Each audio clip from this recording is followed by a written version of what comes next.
Hi guys, I welcome you all on this incredible channel जहां आज हम पढ़ेंगे लॉस्ट स्प्रिंग का सेकंड स्टोरी जो कि है I want to drive a car.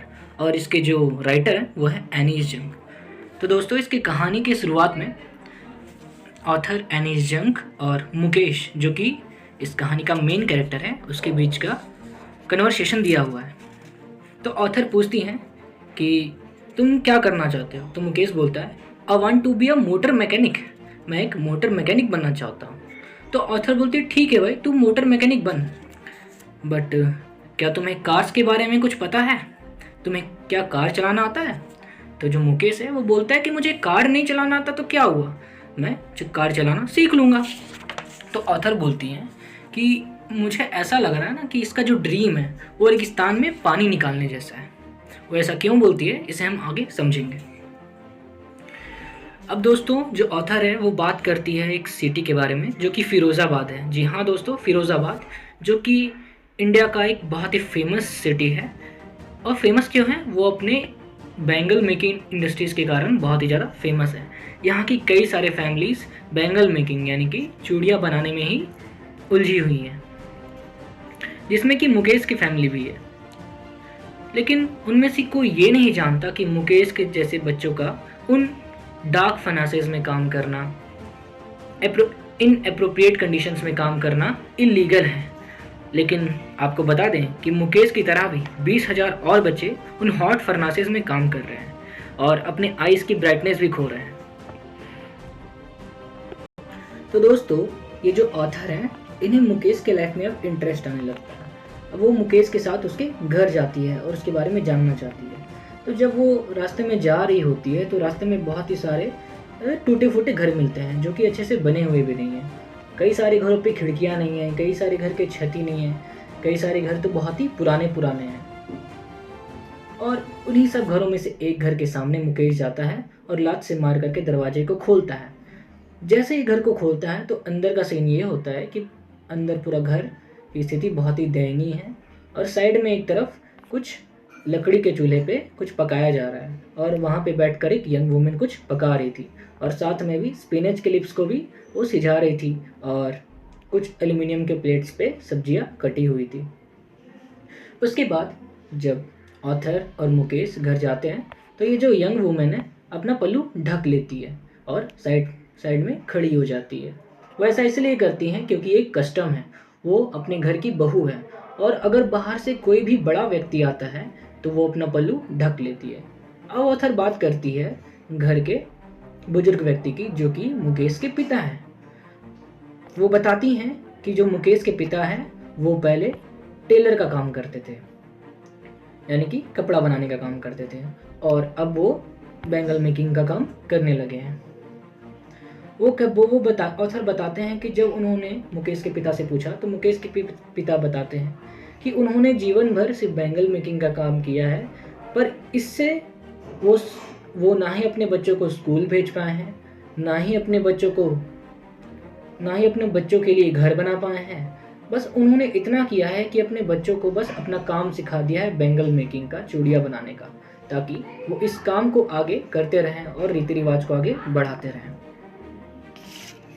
उसके बाद जो ऑथर है वो मुकेश की ग्रैंड मदर यानी कि दादी से बात करती है और पूछती है कि आप लोगों का इस काम के बारे में क्या ख्याल है। तो जो मुकेश की दादी है वो बताती है कि यह हमारा कर्म है, यह डेस्टिनी है, यह हमारा भाग्य है। हम लोगों ने बैंगल मेकिंग कास्ट में जन्म लिया है और हमें भगवान के द्वारा ही ये दिया गया है कि हम चूड़ी बनाने का ही काम करें। अगर कोई भी बच्चा हमारे कास्ट में जन्म लेता है ना तो वो बचपन से हर जगह, हर तरफ, हर कलर्स के चूड़ियाँ को देखता है, चाहे वो रेड हो, ग्रीन हो, येलो हो, कोई भी कलर का हो, हर तरफ बस वो चूड़ियाँ ही चूड़ियाँ देखता है। इंद्रधनुष में 7 कलर के चूड़ियाँ देखता है। उसके जीवन में हर तरफ बस बैंगल्स ही बैंगल्स होते हैं, चाहे वो आंगन में हो या फिर छत में हो या फिर बरामदे में हो।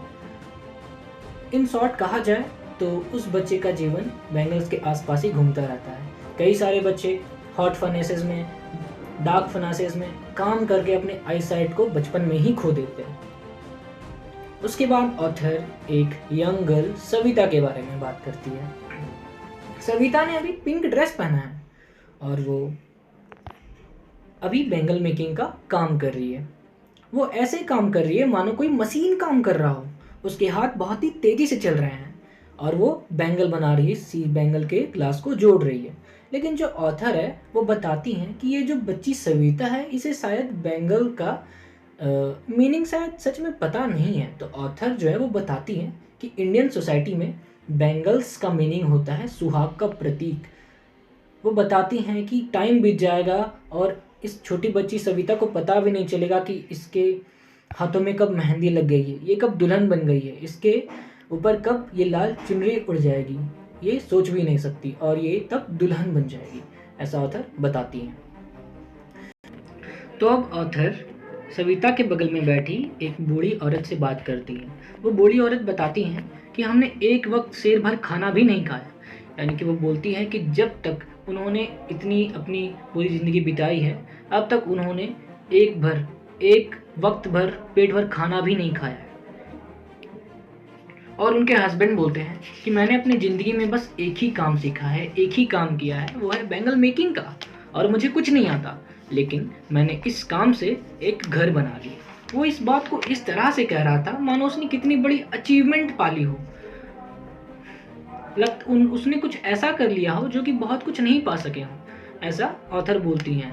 उनके कहने का मतलब ये है कि ऐसा लग रहा है मानो कि उस व्यक्ति ने बहुत बड़ा कर लिया हो। उसके बाद क्या होता है कि जितने भी बैंगल मेकर्स जो लोग हैं वो अपने काम के लिए काम पर रोते रहते हैं। वो बोलते हैं कि हमें इस काम से फ़ायदा ही नहीं होता, हम कैसे भी करके बस अपना पेट चला रहे हैं और जीवित हैं।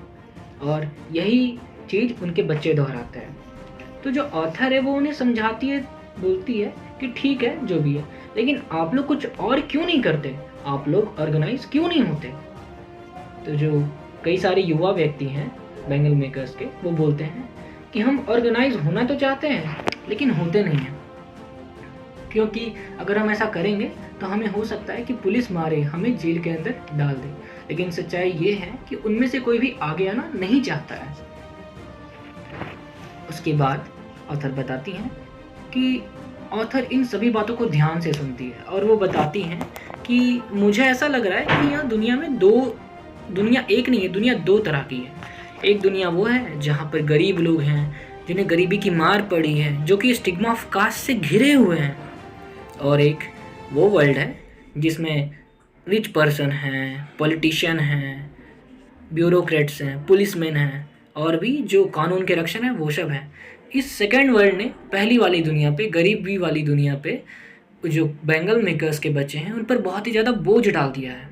अगर कोई बच्चा बैंगल मेकिंग कास्ट में जन्म लेता है तो उस पर बचपन से ही बहुत ज़्यादा बोझ होता है, और जब तक वो सोचने के काबिल होता है उस टाइम तक वो अपने पिता के कार्य को ही स्वीकार कर लेता है। कुछ और करना या फिर कुछ और सोचना का मतलब होगा कुछ साहस करना, लेकिन साहस करना इस बच्चे के लालन पालन में ही नहीं है, इसलिए वो सोचने की हिम्मत ही नहीं करेगा। लेकिन जब वो मुकेश के वॉइस को सुनती है,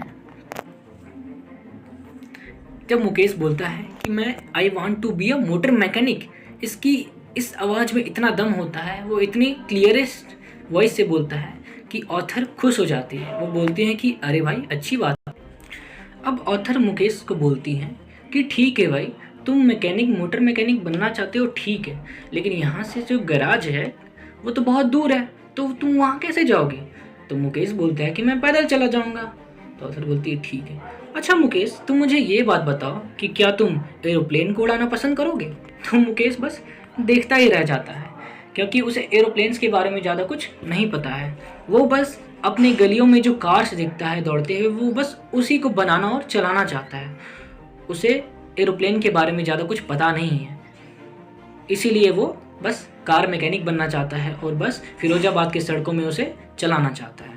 तो दोस्तों यहीं पे इस कहानी का एंड होता है। आई होप आपने इसे लाइक किया होगा।